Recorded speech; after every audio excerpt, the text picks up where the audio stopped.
what is that? An on? It's brought to you by Uh, yeah. But no, so Dish, thank you for making the time on a Friday. I really appreciate it. We were just talking about it, how dense the Farcaster, talent pool is right now, and it's pretty exciting to have joined the time that I did. But I'm sure thanks. Yeah. from where you're sitting, it's probably been awesome for you to see how many things are coming up and what Clanker's doing for them. Dude, insane. Yeah, first, thanks for having me on. Yeah, I really feel like this is like the area that we're all kind of like focused in. It's just like it's so rich and like in terms of ideas, just experiments. And I mean, I haven't found a place like this, right? Where it's like it started out super small, you see people just mess around on the timeline, and now people can build like venture backed, projects off of it. And I think that's the true power of it. The whole far economy is alive and well. And I think that like just from my experience, I think it's like it's real, and here to tell the tale. Yeah, no, the highs and lows, the drum, like you've been through it all here, man, and I'm just glad to finally connect. Again, heard so many positives from so many people that I've grown to like really look up to. So, Appreciate that. yeah, man. But some of the things that you just touched on, being like venture-backed mini apps, I think that in itself is such a weird thing to say, that you're starting to see this interest from institutional money try and go into these, like, I can't believe it, like mini apps. Hmm. So for Clanker, what does that look like for you? I mean, that's had to have been a major boost to what your business model may have not even anticipated. Totally. Yeah. I mean, it all started because like I was looking for a job, right? And over the summer I was hacking on, smaller projects. I was working on a boat registry on chain, and it never really took off. But through Clanker, I feel like what we were really trying to do, or like was my goal was to raise a round, right? Like VC backed. That was kind of the natural founder or builder dream, right? To be VC backed and have that funding. But through this new kind of liquid market, we were able to bootstrap ourselves and not take an investment, rather than like having the trenches or the people on Farcaster be kind of our backers. And that kind of narrative shift was like it was brand new to me. I didn't think that it was possible. But it feels like we were kind of the example there, and it's super awesome to see all these other builders that followed suit to really kind of use our playbook to at least like test out their hypothesis through experimentation. So I think that just goes to like the richness of the network in terms of the talent, the capital. It's a really special place for builders. Like this wouldn't be possible on X or Reddit or any other social media really. Yeah, absolutely. And I think one of the things that stands out as I'm just scrolling through the timeline on Farcaster is anytime a token is launched, more likely than not, it's going to be through Clanker. And I think, yeah, just to again reiterate what you're already saying, it's like you've kind of paved this way and helped expand this platform and show the blueprint for other founders that may, be in a situation where they're not able to raise capital from institutional money. All right, cool. Hmm. Well, like I'll go get liquidity from, my community, that believe in me and know me as a founder and as a dev on here. And I think that's so cool, like creating these little economies that, it's just democratizing access to capital. And I think that's such a new thing that people are not used to. Even when I talk to these VCs or founders and angels, family offices from a previous life, they don't comprehend what's actually going on in this wave of Yeah. internet evolution. They're late to the game. It's like the trenches get the alpha. They're the first ones, or the traders, right? They know kind of what's coming, or they're the first kind of like person, the first kind of group to like really like see the signal through the noise. And it's been cool to kind of see, these like traders really be able to, kind of see perspectives or prospects coming through the pipeline. And super fortunate that Clanker's been playing a role in this. And yeah, it's just crazy that like, a lot of the institutions are, maybe they're on the timeline. But I think it's really kind of shifting how people think of, backing founders or backing projects. We've seen this through, a variety of types of coins, right? Whether it's like a content coin, an app coin, a creator coin, no matter kind of how you cut the pie, it's believing in something and backing it. That's right. I mean, there's pros and cons to it, and we could get into that in a bit. But I think the overarching theme here is like if you're not aware and if you're not at least paying attention, you're going to get left behind. And even so, like even when we're referring to institutions, these are still like Web3 native people that have a some like decent pulse of what's actually happening. And what's Hmm. crazy is like there's if you look at it like a funnel, you know, I would say Farcast are still at like the very bottom of it, and I say that in a very positive light. Like, and then above that is crypto Twitter, and then above that is like, yeah, like, and then at the very top of that funnel, if I'm trying to imagine it, that's where like all of that legacy finance, those big institutions, the Andreessens, like shout out to like them for being able to like keep a pulse, especially in the crypto space, but the older ones that have not really taken it seriously because of the stigma that crypto has brought, they're going to be left behind because of this synonymous identity of crypto and like Web3. And I Hmm. think dividing the two, I think it was Crypto Yoda. I think is what his name is. He just had a great podcast the other day. He was talking about it. Um, I don't know if you're familiar with that name, and I'm just throwing. I think it's Crypto Yoda, Not familiar. but Are they he works at CT? PricewaterhouseCooper.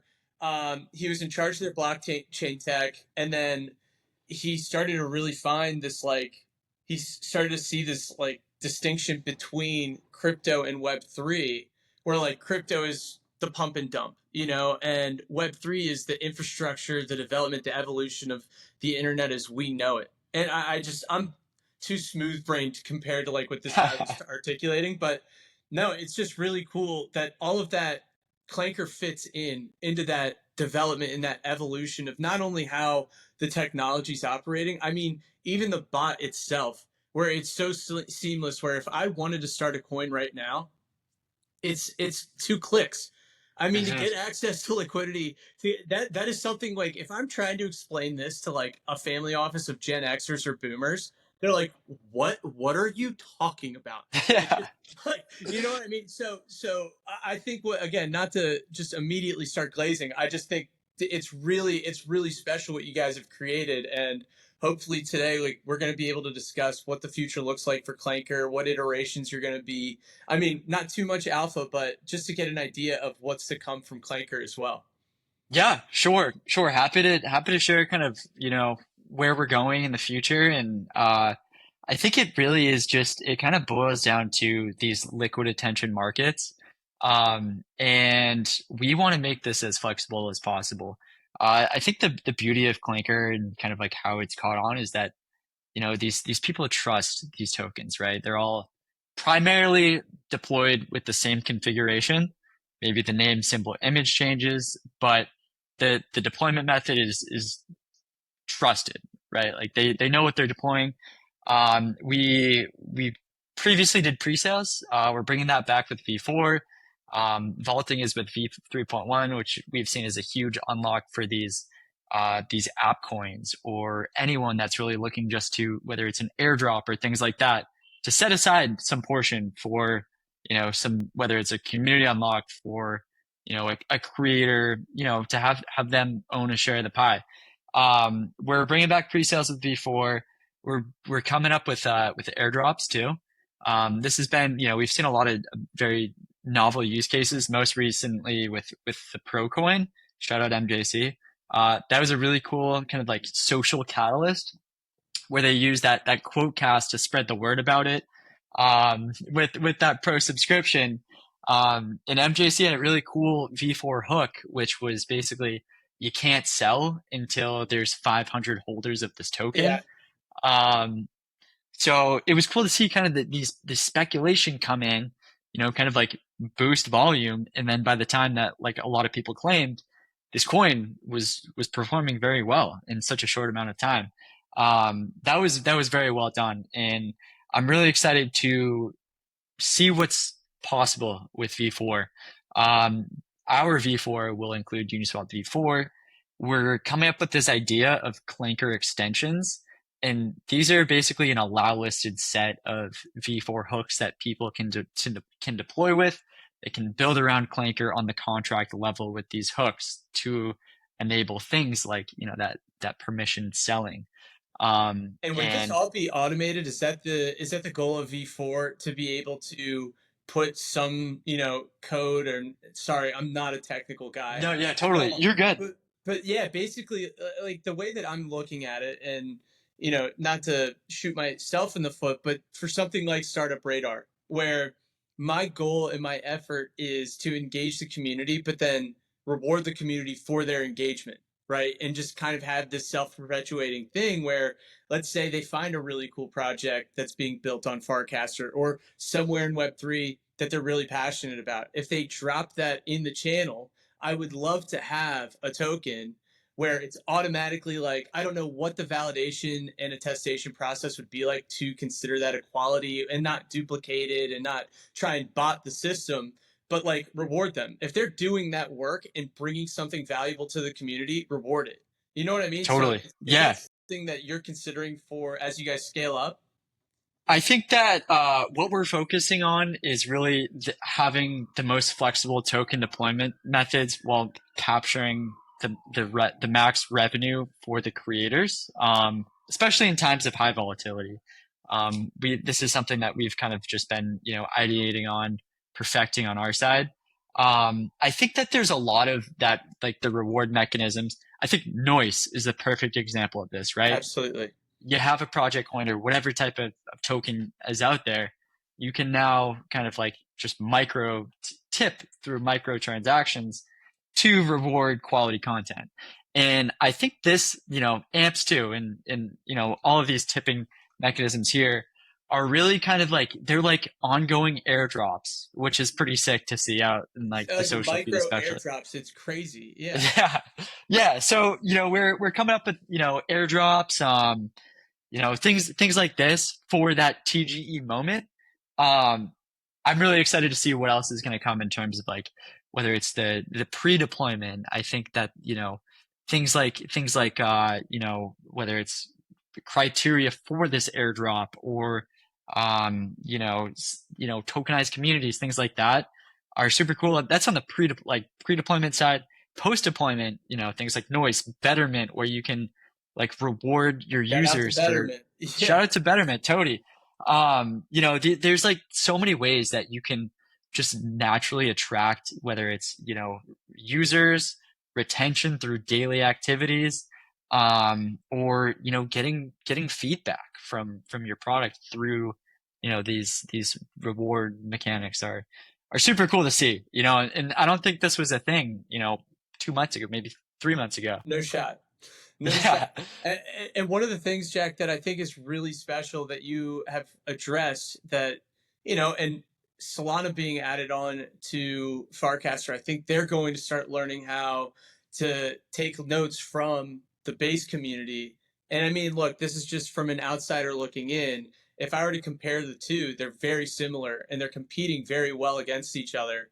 One thing that I think base has leveled up on is the fact that the community somehow is not this PvP rug pull. I'm not saying it doesn't exist, but for some reason, and I think it's attributed to things like Clanker, where you're putting in these vaults and having these vesting periods that are 30 days long compared to and I think that's a really sweet number because of how quickly the lifespan is of these tokens. Even if you're trying to put utility on it. Even if you're trying to build a business around this token, it's damn near impossible.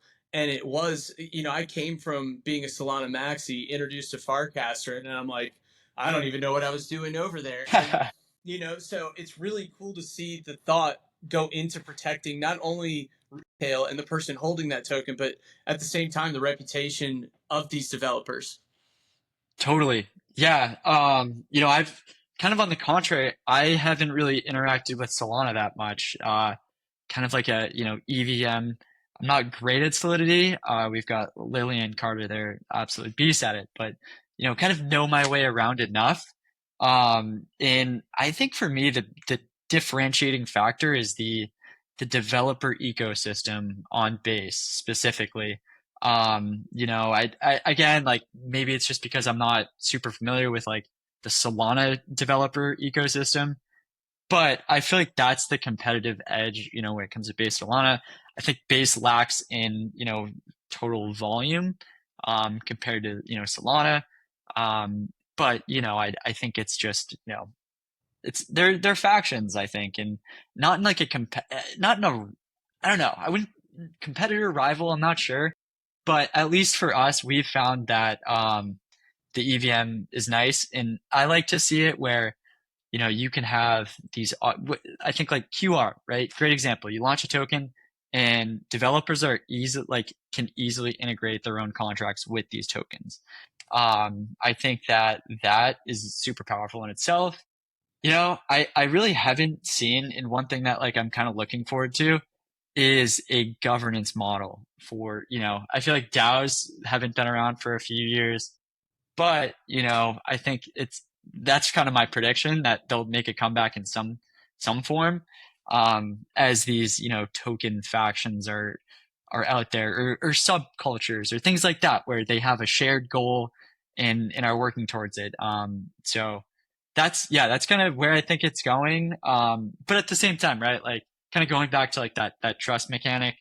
At Clanker, we really want to display all of you know, the the warning labels, right? Our contracts are permissionless now, so anyone can call into it.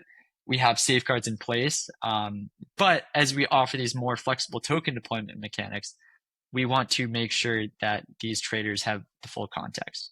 And whether that's the social context, the vaulting percentage, the unlock date, dev by, things like that. It's only going to get more complex from here, but our goal is to, continue to make it as simple as possible to launch a token. Yeah, I mean complexity in the sense that it's going to be more difficult to rug a token. Which Hmm. so just to clarify, that complexity is probably necessary, for sure. And I think going back to like when I was on Solana and just there as an observer, would maybe trade a couple of meme coins just because it was during the Dolan Trump and like Joe Biden days of you know seeing the nonsense that was going on. I'm like, all right, what do we have here? But then you see something like Pump Fund come out of the woodworks, and then no one really knows what it is. Oh, you mean I don't need to go through all of these back channels and learn how to make it permissionless, immutable, irrevocable, all of those things, and watching YouTube channels just to put together a token.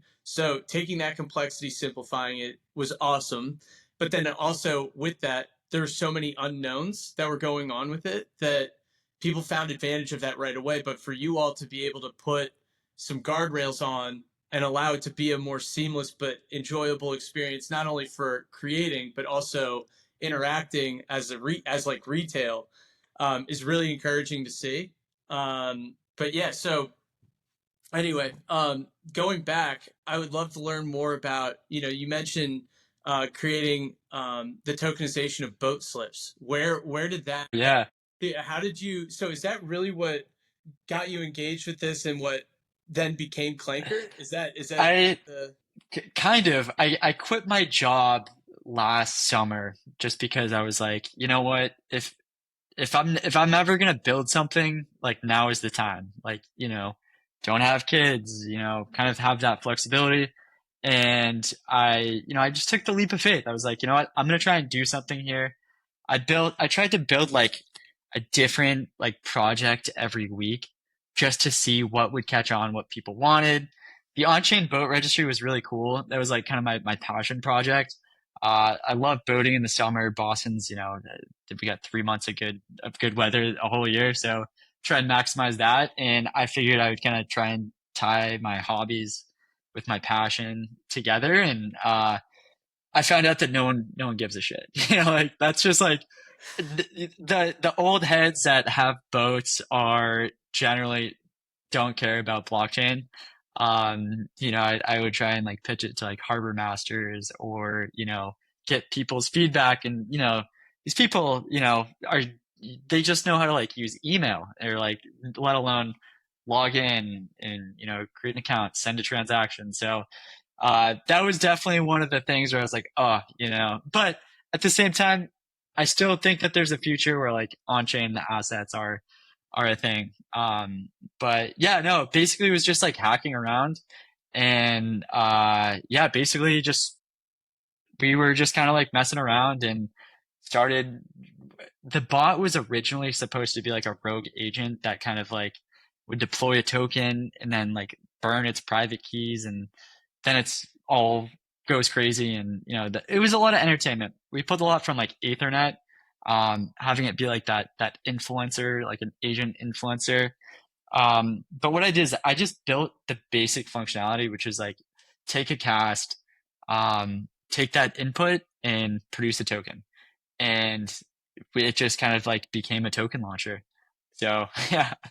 So funny. So did you come from a computer science background growing up, or are you okay? Yeah.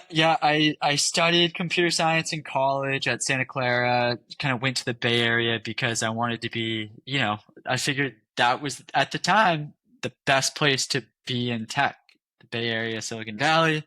Once I got there though, I was just surrounded by like all those like glass, buildings with cubicles and I was kind of turned off by it. Like my goal, I wanted to work at, like the Apple, the Google, the Amazon, but then like just being surrounded by that culture, I was like kind of off put by it just because like that was like the natural step. Like a lot of my peers did that. And I just kind of wanted to do something differently because yeah, I felt like I couldn't see my life just being like a cog in the machine.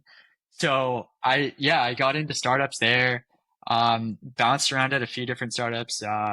One of them was like a predecessor to Farcaster. But yeah, basically, ran out of money there. And Clanker was really my first time doing something my own, and it's been cool. It's been a lot of learning on the fly. But I think it's been an insane 6 months, Oh gotta my say. gosh. Yeah, I can't imagine. And it's crazy because you don't and to give you a little bit more credit, and you kind of alluded to it, is the fact that you took the stab at the like Bay Area, Silicon Valley life. You probably don't give yourself enough credit about how much you were learning through that process as well. And if you just alluded to this as well, working with other startups, I think just being a fly on the wall of seeing what works and what doesn't, you're subliminally taking in all of this information. And then when you finally have that opportunity to go run with something like Clanker, you're putting all of those pieces together as you're building your own thing with a lot more passion, a lot more pride. Like it's your thing. So you're making every conscious decision based on the past mistakes that you've seen and applying it to this today. So, I mean, yeah, I can relate a bunch. I tried doing a similar thing in 2021, was way too early. And it's so funny how many, like, I was trying to build something similar to Icebreaker and Farcaster, like this LinkedIn on Web3 that's a reward system. And you know, raised a couple of bucks, had a little bit of runway. That runway was a lot less than I thought it was going to be.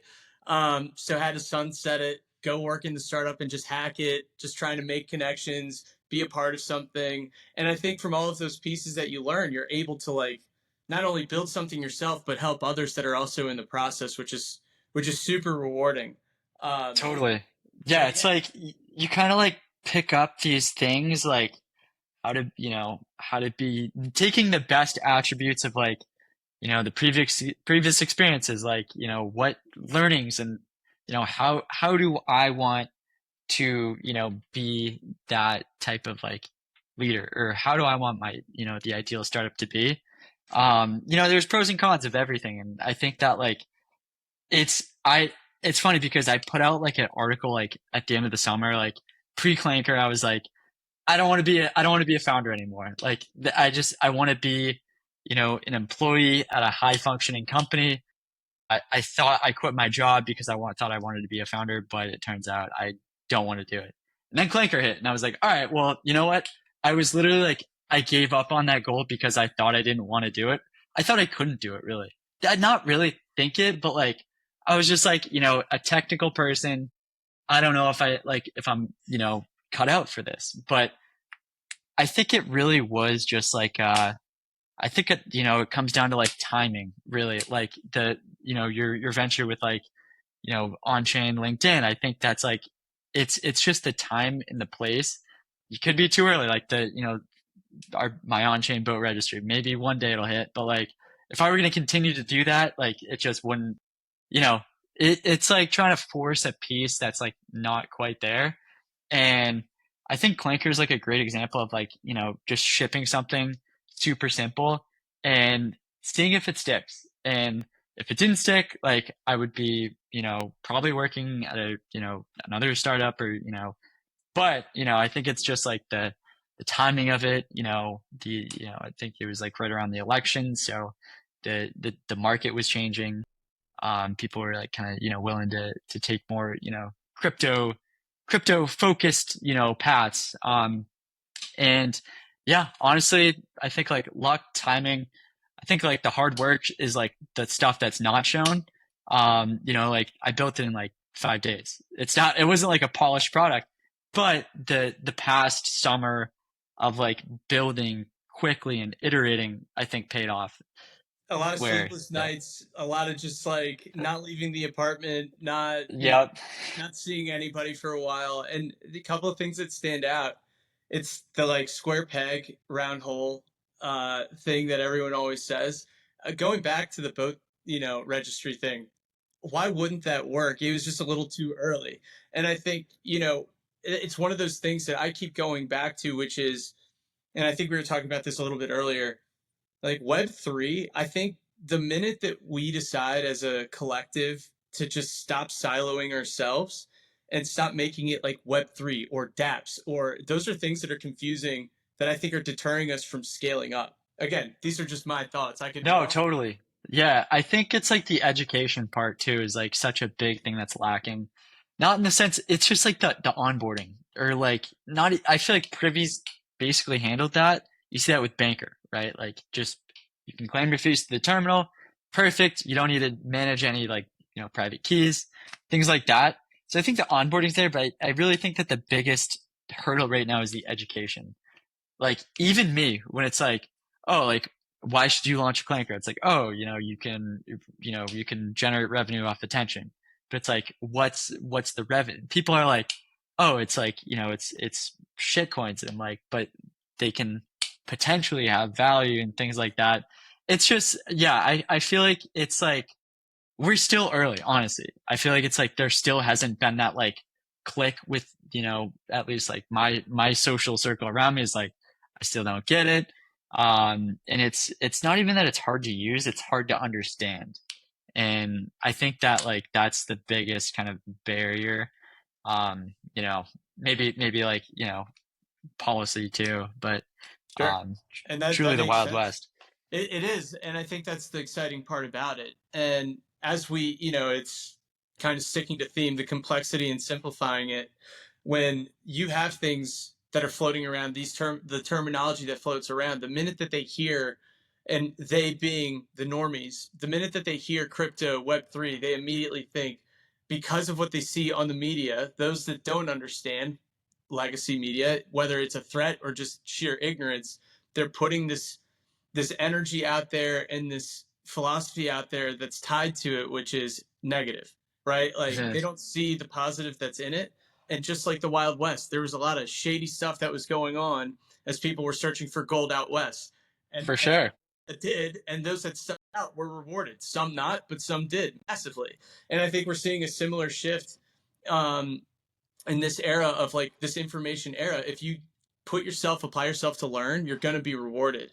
And with that said, I think it's kind of, and not to get so philosophical, like I know everything, but I do think that we're going to see, if we continue to stay siloed and not and keep this attitude of like we need to bring them in, I don't think that model's going to work. And I think it needs to be the opposite, where you see things that are being built here that need to scale out, and you need to bring those people that are founding these amazing tools and products and solutions, and you have to bring them to others and not the other way. It's going to be so hard for us to attract the old school and the old heads to come in. Whereas if you have this thing that's built, and I'm speaking more so for founders that don't have the funding yet, that don't have the confidence to go build that thing and just ship like you did with Clanker. I think, I just had Tim Riley the other day on the show, and what we were talking about is like, how are you getting creative? How are you finding ways to innovate with what you're building that's going to allow you to be enticing to the VCs instead of going and chasing with the idea that you have, like all of those institutions, just go build that thing yourself. You Mhm. know what I mean? And I think that Totally. attitude will help. Tim's the man. I think like you hit it right, like nail on the head there. We need to go meet people where they already are. We're not gonna like change the way that people interact on the internet. Like it's just that's just a hard, path to climb. We need to like yeah, and we need to make, meet them in the middle or like, show them the power without even showing them the tech. And yeah, I feel like we're not quite there yet. We're probably getting, I don't know. I can't predict the future, but I feel like this last, this current cycle that we're in, whatever this is, I feel like this is one of the larger steps where NFTs almost got us there. Where it's like, oh, artists are, it's so hard for an artist to make a buck, but now you can go sell it at a collection and be rewarded through, the mint fee and the trading. Um, but like it was artists, and now it's like maybe like traders in a way. I think that like even with like the sports betting, like that's such a prominent culture. Um, in the same way that the stock market is like it's only 9 to 5, right? 4:30, whatever, 9:30 to 4:30. But like sports, sports betting only on when there's a game. I know people that are like betting on, like, Asian basketball or, like crazy like things just because the game or the match is on. And, maybe that's, a method. I don't know if it is, but kind of like that similar, speculating on a predicted outcome. And I think that like Polymarket was huge this cycle. Bracky is great. Like that's the perfect UX. You don't even have to leave. It's social by nature. It spreads organically. And yeah, we need more of that. And just to touch on a couple of points, and we were discussing this the other day, Tim and I, and it's like, yeah, you have this first wave with NFTs that's like a huge boom for us, and it shows the potential of it, and then it dies off. Meme coins pop off really like late 22, 23. They really have this spike. And then now people are kind of catching on to the game that a lot of it's PvP. They're probably going to get rugged. So now you see it dying off. But the one thing that is a constant throughout all of it is the showcase of technology and how it can be implemented in such a positive way. So I think, like, to your point, what's the next thing? Real world assets could definitely be a part of this next wave. I think we're seeing it with prediction markets like Ponder, like Bracky, like Polymarket. You see all of these ways of using the technology for net positive. A lot of bad actors are just going to be a part of that. I think that's just in nature. Like, people are going to try and game systems. That's just how we behave. But I think Mhm. ultimately the one constant is just the fact that the technology is continuing to improve. It's welcoming new people. For example, like the Trump coin. Right before that launches, everyone is so excited. And it's like, this is going to massively adopt. Like, Trump just launched a token. Like, everyone's going to come in. This is going to be the most welcoming rug pull. And then it's like, game over. We're done. Like, this is, and then if you went on crypto Twitter the day that Melania token launched, everyone's like, we're cooked. This is over. Like, what? Nice knowing you. Like, I need to find a stash job. This is perfect. And look back at it and you're like, yeah, it sucked. But again, there was an audience that was brought in. Did they get rugged? More likely than not. But Yeah, it still was something that showcased the power and the capability of, yeah, I think majority of those people were looking for an overnight success and to win big. Why wouldn't they? But I think for those that stayed and recognized the power of the tool, are going to be rewarded eventually. that was one of the most insane charts I've ever seen in my life. Like Yeah. that's just so crazy. And I think that's like a lot of like during that time I was like trying to like show Clanker. I was like, hey, like this couldn't happen through Clanker. And I was like, oh man, like but everyone's like, oh, like, that the Hawk Tuah coin and all that. I was like, guys, but we're different. And like people don't, the normal people that aren't in it for the tech already, they can't tell a difference. They see the chart and that it's, it's tough. But um yeah, no, it's I think it's like where there's these like, moments on the calendar where it's like, ooh, like hit a milestone there and like I think the it's all starting to kind of come together. Uh, I think this entire, industry is we have such a short, not an attention span, but like it just feels like there's like decades that go by and it's only been a couple months. So, maybe zooming out a little bit, it's like, all right, we're still on that trajectory, like, the Bitcoin 100K and, um, but yeah, it's it's been insane. It's been insane. But I think the thing is that if you're going to be in it and you're going to be some of these like, prospectors that are going west for a new opportunity, if you're really going to be a part of it, think about all of the, all of the setbacks, all of the things that could have gone wrong for them if they're ahead. Totally. I mean, if one of those wheels popped off of their wagon, shit out of luck, Yeah. good luck. And I think that's it's so comparable to what we're going through right now is, those people resilient, you have to be resilient too to build something here. It's not going to be the first go at it. I mean, granted, you could say Clanker's the first go at it, but it took a bunch of different attempts. And like you said, I shipped maybe like 10 or 15 different things before this one hit. Yeah. Yeah. No, and I actually love your like the gold rush analogy. And it's like the rug pulls are just like the bank robbers pulling up and be like, yo, that's mine. I'll take that. Exactly. And yeah, no, it's I mean, definitely like, like a bloodbath out there and we're just trying to make it more fair and honestly just more transparent. And it's not perfect. We're trying to get there. It's it's a learning thing, and we're just trying to listen to what people want, and build the best token experiences for them. And outside of that, make it fun, right? I think that's a big thing that we really try and do. It's like set the culture. It's Clanker summer, and we're all just trying to chill at the beach, drink strawberry daiquiri, whatever you're sipping on, Modelo, whatever. It's I'm in it like for the tech, but it's fun. It's fun people here. Going back to like the Farcaster thing, it's talent rich. It's talent rich, and I think one of the things talking about making it fun, I uh I haven't met a better bunch in a social media platform. Like I still like I kind of get weirded out at how nice and positive and friendly everyone is in the culture because it's just not real. In your day to day, people are very reserved, people are very protective, clicky, cultish, like, and I'm not saying it doesn't exist. I'm just saying from my experience of being on here, it's a polar opposite of something like even Reddit. I mean, Hmm. like X or Reddit, all of those social media platforms, they're great for their own in their own right. But I think there's just something different about the culture and community being built here, and I think everyone recognizes in order for this to actually scale into something really special like it's becoming, you have to keep that energy, you have to keep that positivity. Because at the end of the day, if you're a developer, like let's just say, for instance, I want to go ship something.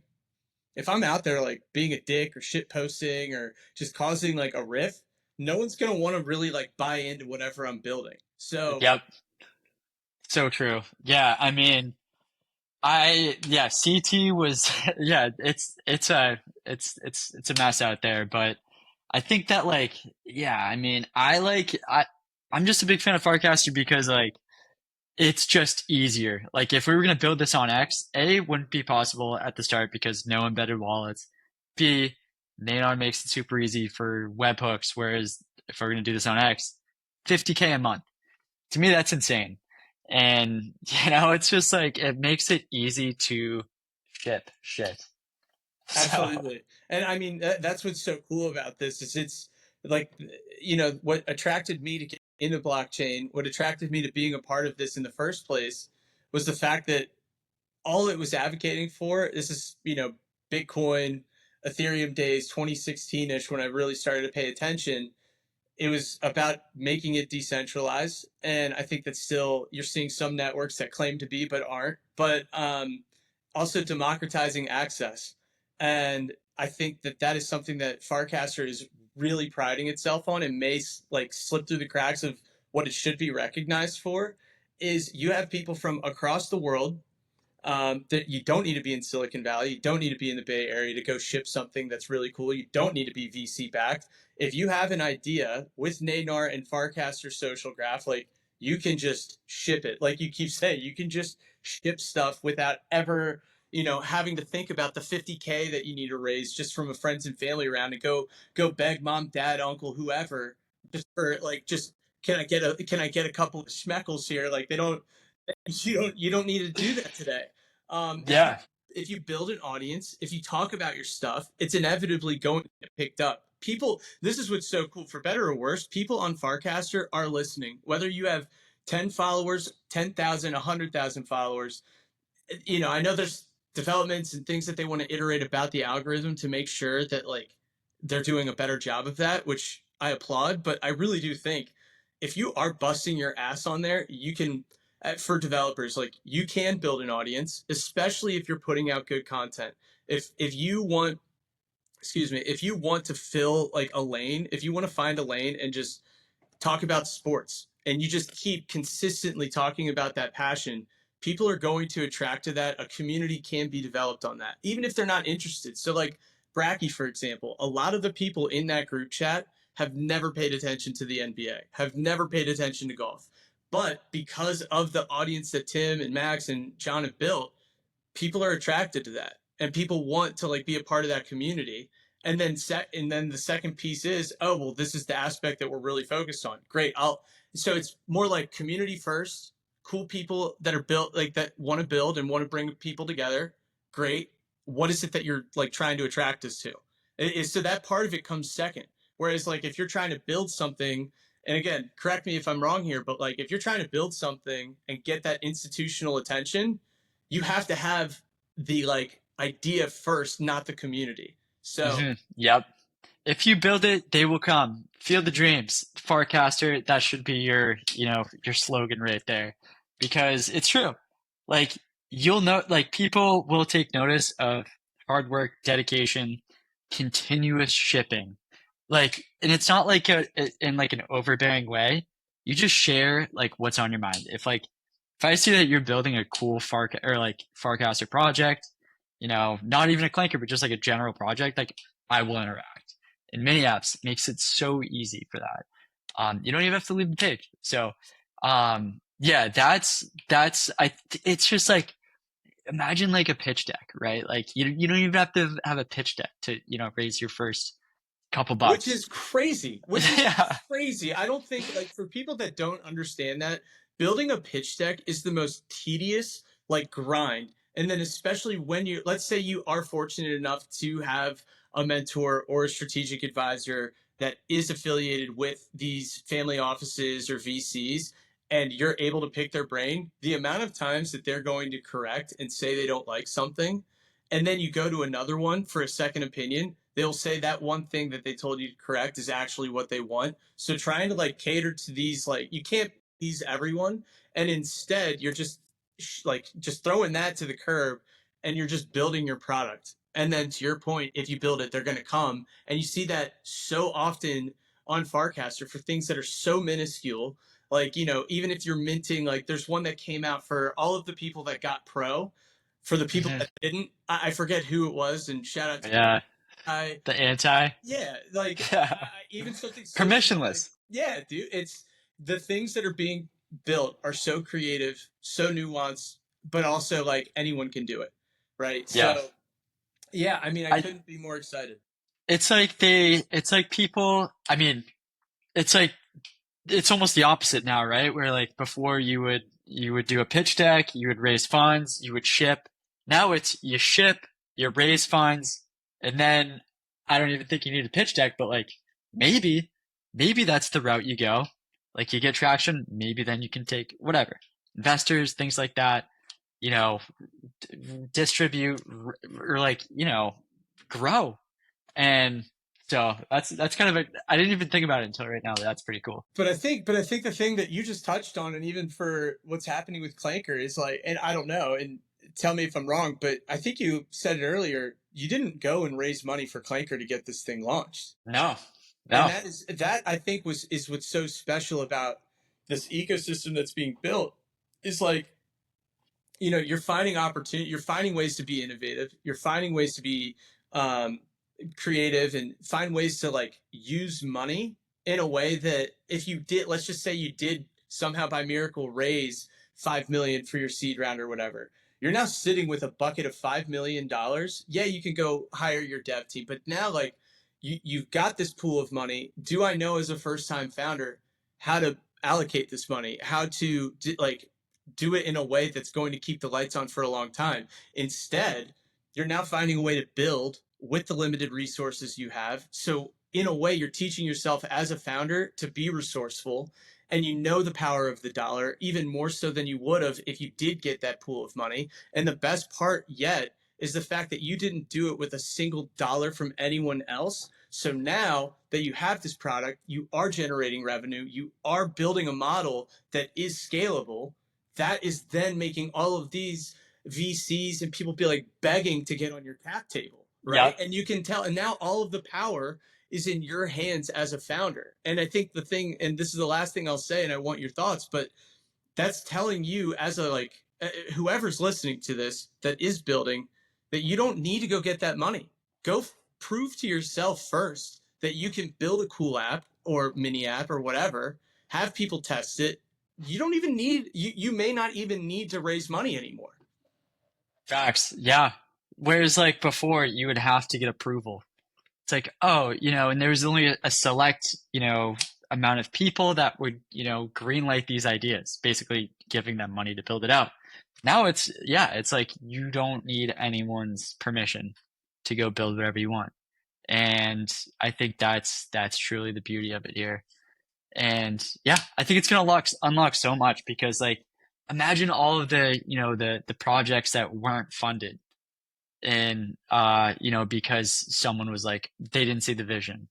And now people can, be like, hey, you know what? I'm gonna go do it. I don't need your approval to tell me if you I think I might be am I glitching out here? A little bit. I now see your background. It looks like you got some cool poster in the background, but It's my yeah. girlfriend's Taylor Swift. Oh, Swifty. That's all right. That works. I was trying to keep that a secret, Jeff. Hey, look, dude. I am not a Swifty. My wife is more of a Lana Del Rey lady, but All right, respect. Yeah, this is like our guest. Took it over as the office. yeah, no, all good. You don't need it, dude. But You should rock that Taylor Swift poster. With I usually do. I usually do. I had that background on for that. I also am a big fan of Riverside. It's cool tech. Yeah. But yeah, no, that was it's like this Must Clank podcast that we're bringing back with Jack Wild. We're all kind of matching with the neon shit, but Yeah. we're back. We're Good. we're Yeah, no, dogs. Background dogs. Shit, dude. So yeah, what with all of that said, what's on the priority list for you all right now? Is there anything that we should be expecting to ship out for Clanker soon? I know Yeah. the V4, like, is there a launch date that you guys have in mind? We're targeting like between June 9th and June 11th. The contracts are in audit right now. Hoping to wrap that up soon. But yeah, V4 is going to be a huge unlock on so many levels. I think my favorite is the extension aspect, but also the variable fee mechanics, and really just excited to see what people do with it. These are going to be super flexible, and like yeah, we're starting to kind of build out this framework here, and yeah, so V4 is up next, and excited to build out some of these extensions for kind of that custom feature. So can we talk a little bit about extensions in your mind? Because I'm sure the amount of creativity that we already have and know of, they're probably going to take it and run in so many different directions. But from your perspective, what would you say is a great use case right off the rip of what these extensions can do? I think the most requested feature is like a buyback and burn mechanic where, these rewards go back into purchasing the token and taking them out of supply. We've had a lot of inbound for that, and I'm super excited to deliver that. So that's kind of like the first kind of use case there. And really build it, whether it's like, or fetching Oracle prices that are off chain, and things like that. Just like I just feel like it's gonna unlock a lot of creativity. Whereas before, you kind of had to fit into this box. Now it's just like you can do whatever with it. And yeah, I'm excited a lot more about like the post launch mechanics, see what people build with that. Really, just, our goal is to make it, as easy and flexible as possible to build on top of Clanker. So, yeah, people, excited to. I think there's been a lot of cool use cases already out there. People are really just building entire companies around it, and it's super, super humbling No, to I see. mean it's a huge component of what's going on Farcaster. Like I said, every other token that I see launched and showcased is created by Clanker. So I think that says enough about what type of value Clanker's bringing to Farcaster. So one thing, and forgive the ignorance, do you have is it already like functioning? Do you have plans with X? And again, forgive the ignorance. I've been here for a bit, like No, you're good. You're good. So I built out the X integration, but that was kind of prior to Banker launching. So bankers, they're a great partner interface to us, and rather than kind of like opening up like kind of that funnel, we I think that Banker does a great job of that. So we're big Banker fans, so we want to let that ride. And the code's there. It's just like it's a pain in the ass to work with X. So it's there if we need it. I think that at this moment we're just kind of focusing on the contract level. I want to really I'm starting to get back on like LinkedIn, kind of go corporate, what? flex on flex on these people. So Whoa. I think that Clanker on LinkedIn would be sick. Um, Clanker on LinkedIn. Oh my gosh, dude. LinkedIn. Oh my gosh. I don't know what their APIs look like, but that would be kind of That would a cool dream. that would be insane. Is that on the roadmap? I mean, unofficially, what we want to do is basically like continue to push the boundaries of what's possible. And as long as it's like, secure and like reliable, Why not? why not? Yeah. So that's kind of us trying to meet people where they're at. A hundred And percent. I yeah, just can't wait for all of the like goofballs that are posting on there to have access to building a LinkedIn. Yeah, those LinkedIn influencers are about to I, be I, farming.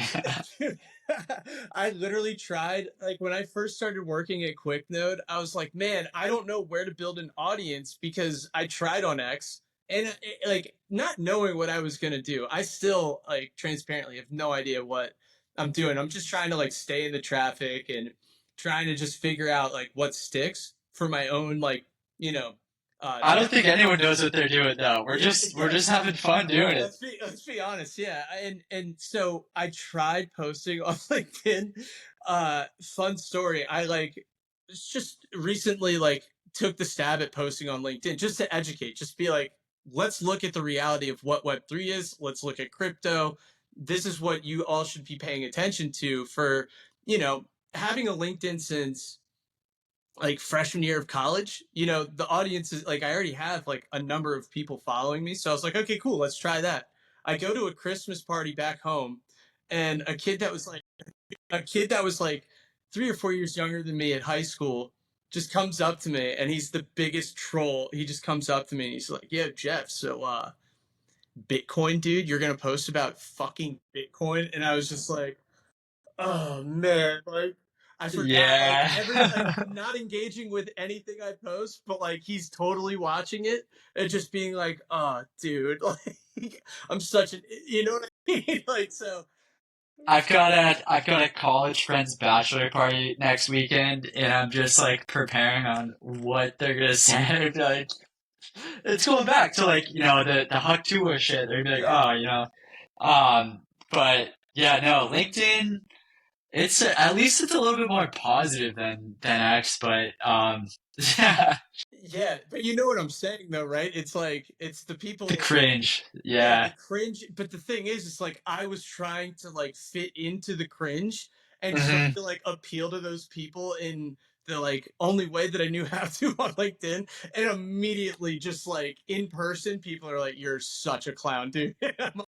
No, warranted. I'll take that right on the chin. I am a clown. I can't believe I even took a stab at this. I think I have like 3 posts on LinkedIn being like, "Hey, Humbling. like, yeah, no, super humbling." You know, Yeah, I had to post on LinkedIn because like I quit my job. I was like unemployed for like 6 months. I was like, all right, I gotta update the feed here. Like people are gonna be thinking I'm like starving here, and I forget. I think I did something super casual, but like all like lowercase, and like casual shit like anti LinkedIn culture. Sometimes it's just like sticking it to the suits. And I feel like that's what DeFi is all about. So percent. I think, and look, it's a great point that you're making too, and I want to touch on that as well. It's like, yeah, sticking it to the suits. I love the fact that I can just wear a hat and a sweatshirt and not think twice about it getting on Zoom calls, which is great. But simultaneously, I going back to the original part of conversation, we have to bring what we're creating and bring it to them. So, like you're doing with even thinking about creating a function for LinkedIn, you have to meet them where they are. So I totally respect the fact that they think I'm a clown for yeah, doing what I'm doing. I was sitting in their shoes and still trapped in that matrix. Like I would see this freak show that's wearing a tie-dye sweatshirt and a cat suit, like telling me, "Oh, that's where I should put my money." Like, "Oh, I should invest yeah. in you, you clown." It's like, all right, like I'll take it. they'll, you It'll know teach me what? to They'll relax. be coming back. They'll be like, oh man, I should have listened to Jeff's podcast more. You know? Right. So that's the funny thing. I don't post this on X. I don't post this on LinkedIn. I don't post it anywhere other than, well, I have Spotify and YouTube, but like this is strictly for Farcaster. I know the audience that would actually maybe consider listening, Yeah. and it isn't on LinkedIn and it isn't on X. And It's I just like a yeah, go ahead. it's like a foreign language for them. It's just like I get it. Again, it just goes back to the educational aspect where like, we gotta tell them what's up. I know, and it's just like my wife's best friend. They were at like a book club thing, and they're talking, and they're like, "Yeah, Jeff just started a podcast," and it gets back to her husband, and he's like, "So Jeff, tell me, you started a podcast?" You know what I mean? I'm like, "You're not," and he's like, "I and gotta listen. I gotta listen." I'm like, "You will never find it. You're not gonna find it." yeah, Like, no, absolutely not. So, no, there's once the learning curve is there, and once people have kind of met, I'm fine with putting it out there. But no, this is very much for the Farcaster community. dude, I think you're doing it right. It's gonna be big, man. I feel like, and then it's just gonna be like people are gonna be like, instead of like clown, you'll be like crown. Like Dude, look at there you, you go. yo, king mate. Yeah. No, I appreciate it, man. And look, we're coming up to the top of the hour. I want to save time for us to debrief. But dude, I am so appreciative of you making the time on a Friday. I hope you get to enjoy. You're in Boston, right? I hope you get to enjoy the outside. Maybe go on a boat, hang out, drink. I appreciate that. Yeah, the plan is to put the boat in either today or tomorrow. We'll see. Good, good, man. Well, amazing. If you could just stay on for 5 more seconds, Yeah, totally. after I hit stop. But Jack, it's been a pleasure, man. I can't thank you enough for making the time. I'm Pleasure is mine, Jeff. Thanks for having me. I had a lot of fun. absolutely. We'll get you on next time, maybe after this thing's launched, and we can talk more about it once it's out there. Yeah. Perfect. All right, man. Thank you again. Thanks.